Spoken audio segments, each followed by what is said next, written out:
नमस्कार, ये आकाशवाणी शिमला है। अब आप राजकुमारी चंदेल से प्रादेशिक समाचार सुनिए।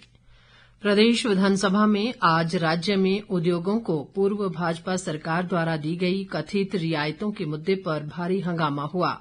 मुख्यमंत्री सुखविंदर सिंह सुक्खू द्वारा उद्योगों को रियायतें दिए जाने के मुद्दे पर सदन में प्रश्नकाल के दौरान सत्तापक्ष और विपक्ष के बीच जोरदार नारेबाजी हुई और तीखी नोकझोंक के बीच विपक्षी भाजपा ने सदन से वॉकआउट किया। इस दौरान मुख्यमंत्री ने मूल प्रश्न के उत्तर में दखल देते हुए कहा कि पूर्व भाजपा सरकार ने बद्दी बरोटीवाला नालागढ़ में कुछ उद्योगों को सभी नियमों को ताक पर रखकर न केवल जमीन का आवंटन किया बल्कि अन्य सुविधाएं देकर प्रदेश के खजाने पर बेवजह बोझ डाला।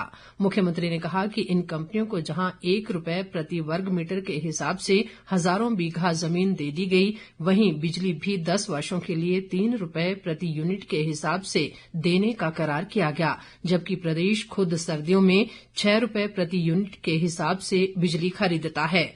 उन्होंने कहा कि इन कंपनियों को कस्टमाइज पैकेज के नाम पर स्टाम्प ड्यूटी में 100% की छूट दी गई। सुखविंदर सिंह सुक्खू ने आरोप लगाया कि ये कस्टमाइज पैकेज जनता के पैसे को लुटाने का पैकेज था।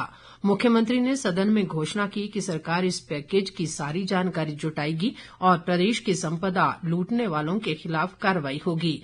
उन्होंने इन कंपनियों को कस्टमाइज पैकेज के नाम पर दी गई छूट के फैसले पर फिर से विचार करने की बात भी कही। मुख्यमंत्री ने ये भी घोषणा की कि सरकार जल्द ही वर्ष 2019 की औद्योगिक नीति के स्थान पर नई औद्योगिक नीति लाएगी। इससे पूर्व विधायक बिक्रम ठाकुर के मूल प्रश्न के उत्तर में उद्योग मंत्री हर्षवर्धन चौहान ने कहा कि पिछले करीब 3.25 साल में प्रदेश में 2,853 करोड़ रुपए का औद्योगिक निवेश हुआ और 6,210 MOU साइन किए गए। उन्होंने कहा कि सिंगल विंडो क्लियरेंस के माध्यम से 380 उद्योग लगाने को मंजूरी दी गई, जिसमें 5,891 करोड़ रुपए का निवेश हुआ। उद्योग मंत्री ने कहा कि कुल मिलाकर प्रदेश में पिछले 3.25 सालों में 20,655 करोड़ रुपए का निवेश आया है। इस बीच विधानसभा से वॉकआउट के बाद नेता प्रतिपक्ष जयराम ठाकुर ने राज्य सरकार पर आरोप लगाते हुए कहा कि कांग्रेस ने सत्ता में आने के बाद औद्योगिक क्षेत्र को बर्बाद कर दिया है।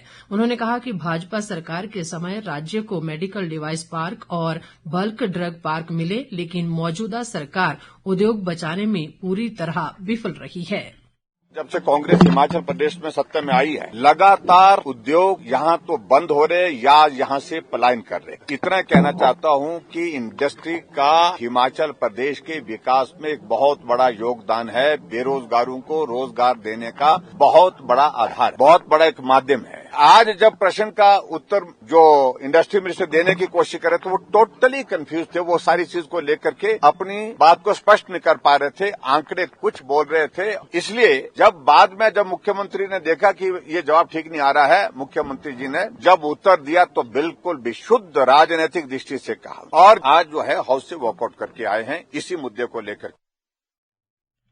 प्रदेश के अधिकांश भागों में लगातार हो रही बारिश से सामान्य जनजीवन बुरी तरह प्रभावित हुआ है। भारी बारिश के चलते नदी नाले उफान पर हैं और जगह जगह भूस्खलन की घटनाएं सामने आ रही हैं। राज्य में खराब मौसम को देखते हुए आज 9 जिलों शिमला, कांगड़ा, चंबा, ऊना, मंडी, कुल्लू, सोलन, बिलासपुर और हमीरपुर में सभी शिक्षण संस्थानों व आंगनबाड़ी केंद्रों में अवकाश घोषित किया गया है, जबकि लाहौल स्पीति जिला के लाहौल व उदयपुर उपमंडल में भी सभी शिक्षण संस्थानों में आज अवकाश है।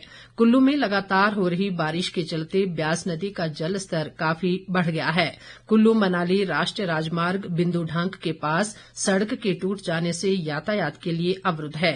राज्य आपदा प्रबंधन प्राधिकरण द्वारा जारी रिपोर्ट के मुताबिक प्रदेश में 3 राष्ट्रीय उच्च मार्गों सहित 687 सड़कें यातायात के लिए ठप हैं।